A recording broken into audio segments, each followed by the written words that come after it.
a lovely ball of string. Isn't that nice? But just how long is it? Shall we find out?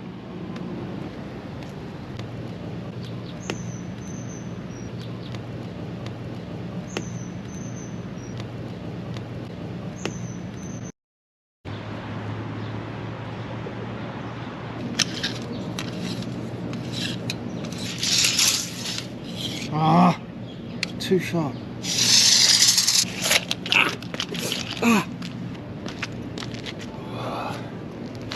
No.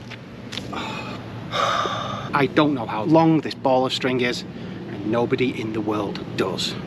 And this once beautiful ball of string is just like when trying to come up with a video about a budget that caters for everyone. It's just impossible. There are too many variants.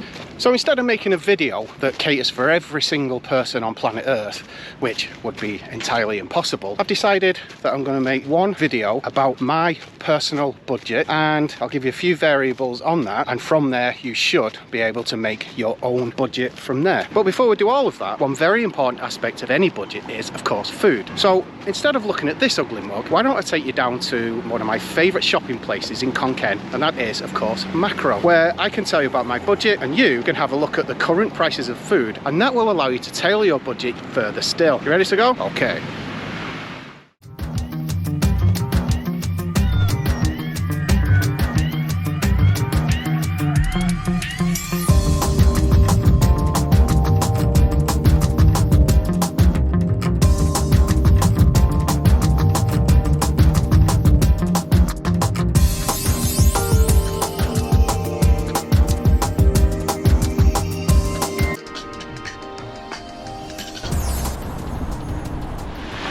Let's go and do a bit of shopping while I tell you about my budget. Okay, let's go.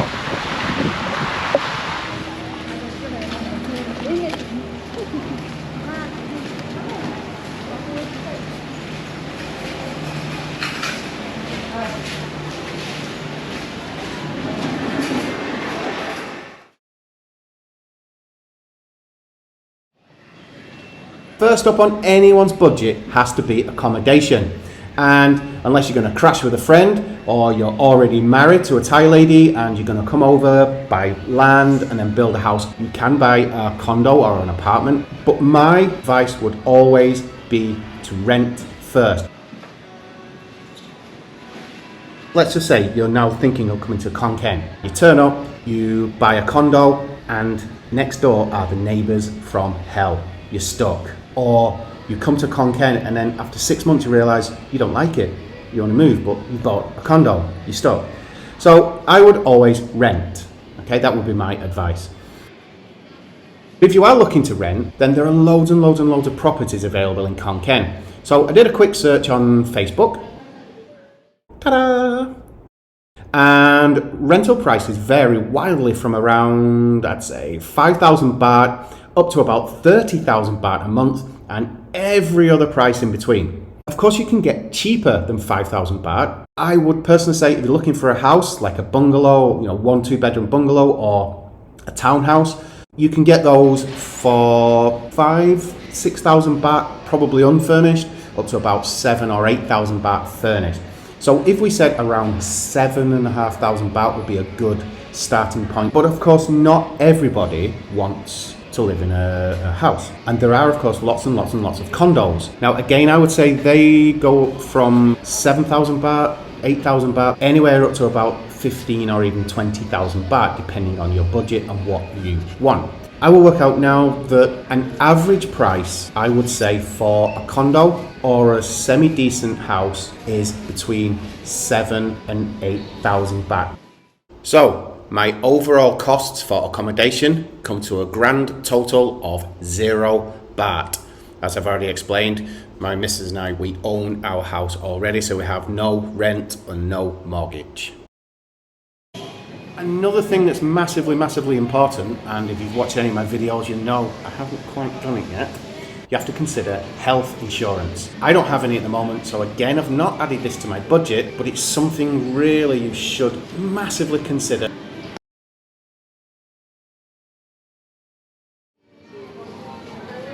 Now the first thing you need to do, of course, if you're coming to Thailand, is get yourself a visa. This is one thing that many people overlook when doing a budget. Most people will end up with a non-O visa based on either marriage or retirement. Of course there are others, but just for the sake of doing a budget, I'm going to concentrate on those two.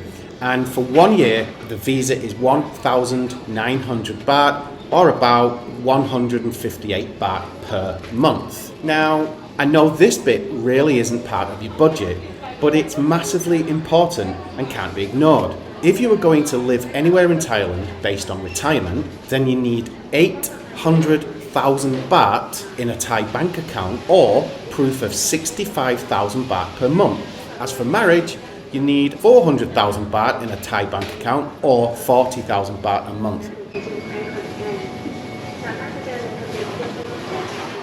So my total visa cost for my non-O visa comes to a grand total of 158 baht per month.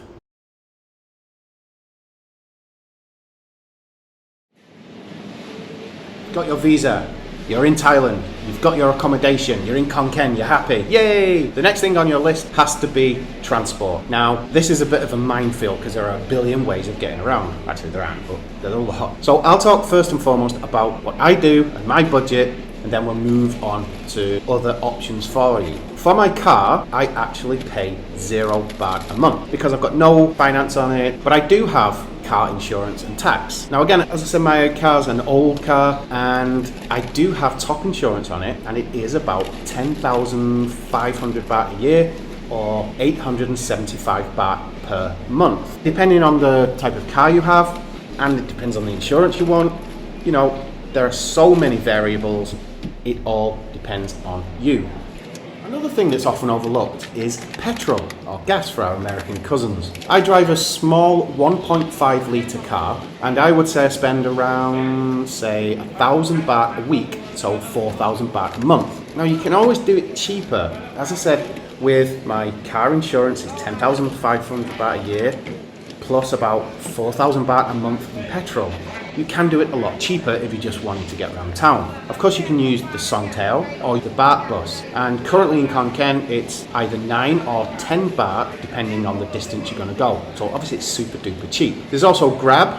There's an app you can download on your phone, and it's similar to Uber or Bolt. Now you can book a ride. I think the average price is around 80 to 100 baht now. And you can also book a Grab motorbike, and it's exactly the same, and it's a bit cheaper again. And it's a very, very reliable service. But a lot of people, when they first come to Thailand, they decide to rent a motorbike. They're cheap to rent and they're cheap to buy. You can buy a second-hand motorbike probably for about 7,000-8,000 baht, 10,000 baht. Brand new, 35 to 70,000, just for a small scooter, that is. And to rent anywhere from about 800 baht a month up.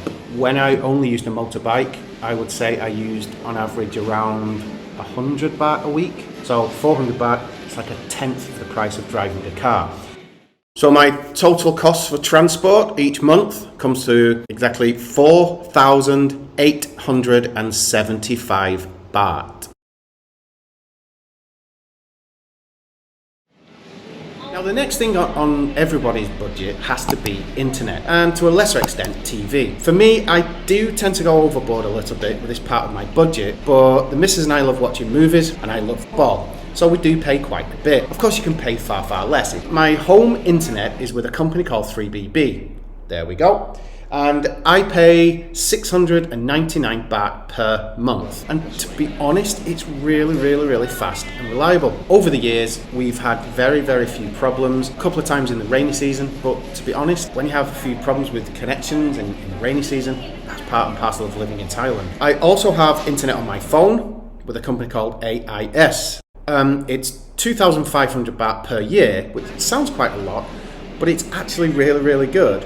And it only works out around 208 baht a month. So that's really, really fantastic. I also have True Premier League package, which works out around 700 baht a month, so I can watch all of the football. And I have Netflix, which is a 4K account, and I think it's 419 baht per month. You can get Premier League football cheaper. You can pay around 2,000 baht a year or 3,000 baht for 1 year. It's much cheaper, but it's not in HD, and I do like to watch my football in HD. Another little thing you can do, quite a lot of people will just get the phone internet, and if you get like I do, and it's about 4 megs per second, that's almost enough to be able to sort of share with your laptop or TV or whatever you're going to use.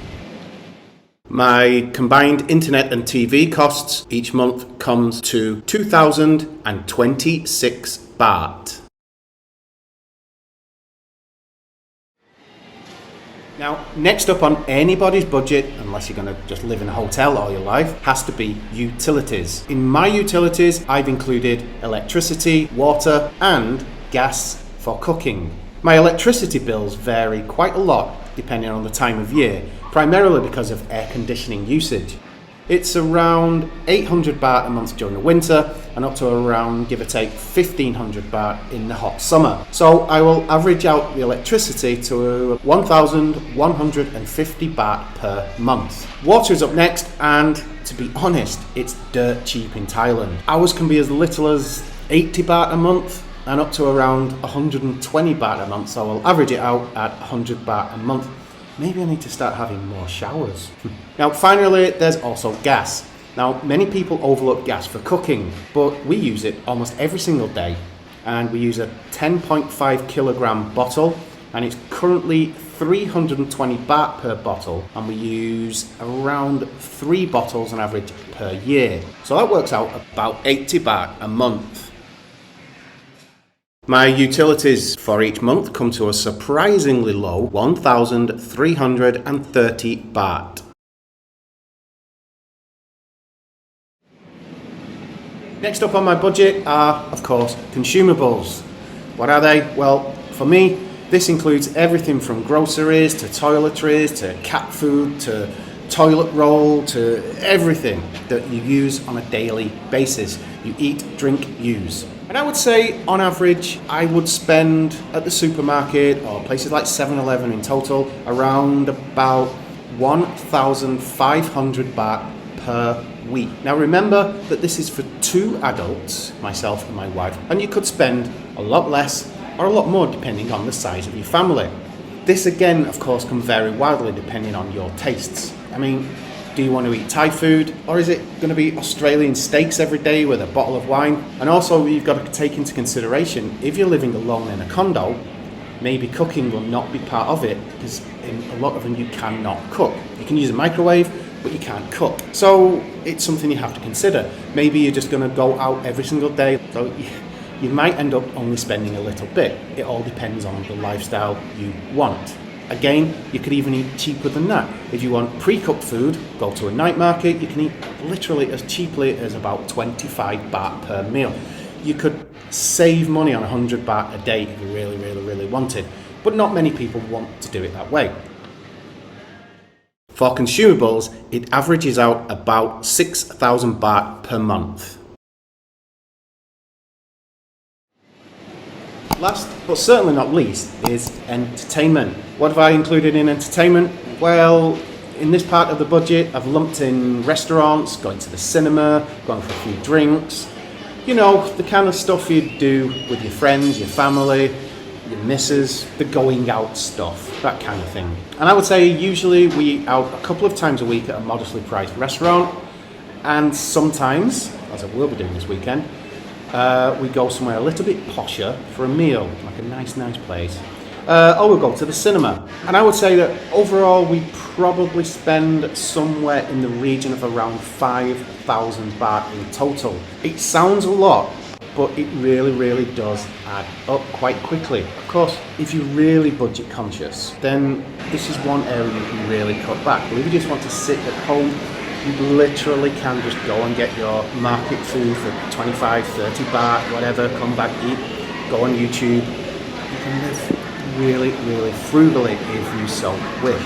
But I believe that most people coming to Thailand come not just to stay on their own, they come to meet others, to socialise, to be part of the community. I think it's very important to do so, and I think it's nice, you know. And I think anybody who's coming to do that, you should really consider having some money for entertainment. And you don't have to spend lots and lots of money. Some months we stay at home or go to the lake and go for walks. or go jogging, do a bit of exercise. It's completely free. We spend nothing. They do things like yoga classes and aerobics down at the lakes, and lots of people go and do things like that. It costs, I think, 5 baht to do it. You can go and socialize, you can go and talk to people. It doesn't cost loads of money. It doesn't cost anything really, to be honest. So you can go down on a songtail, go and get yourself some food for the market, get the songtail back after doing some aerobics or something like that, or going for a nice walk. You probably won't even spend 100 baht. And so for entertainment, each month I spend on average around 5,000 baht.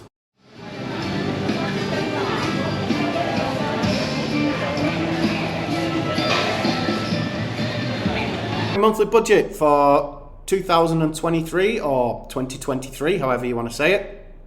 My visa, 158 baht per month. Transport, 4,875 baht per month. Internet/TV, 2,226 baht per month. Utilities, 1,330 baht per month. Consumables, 6,000 baht per month. And entertainment, 5,000 baht per month, which comes to the grand total of 19,389 baht per month. We could easily just round that up to 20,000 baht, and you can see it's not overly expensive to live in Kaen or any Isan city, or pretty much anywhere outside of the enormous cities of Thailand. But please do remember, this does not include any rent, any car hire or finance, or health insurance.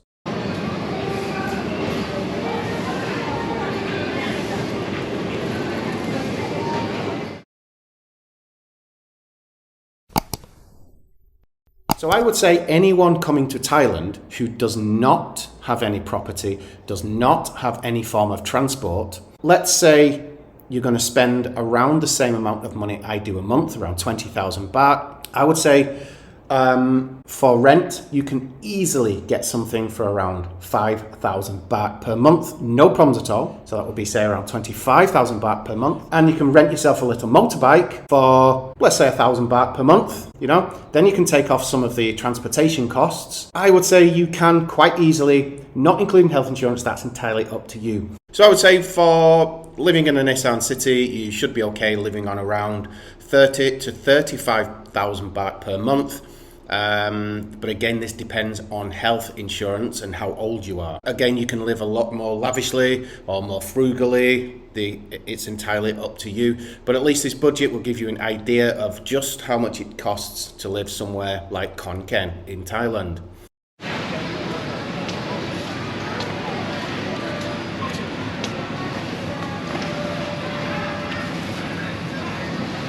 Oh, okay, so I'm back outside now.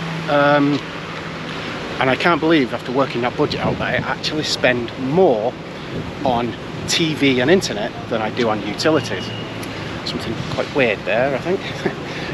Anyway, I spent a little bit more today then. I've spent about 1,800 baht, which is not too bad. But I did get a few extra things like blue cheese that I got for my wife because she loves it. But all in all, I hope that helped you in some way set up a budget for 2023 if you're going to live in Isan or pretty much anywhere outside the big cities, I think. So yeah, so that's it. Don't forget, if you like my channel, big thumbs up, subscribe, comment, share, let me know your budget. You know, how much do you spend if you're living in Thailand? Yeah. Anyway, thanks a lot, guys. See you in the next one. Bye bye.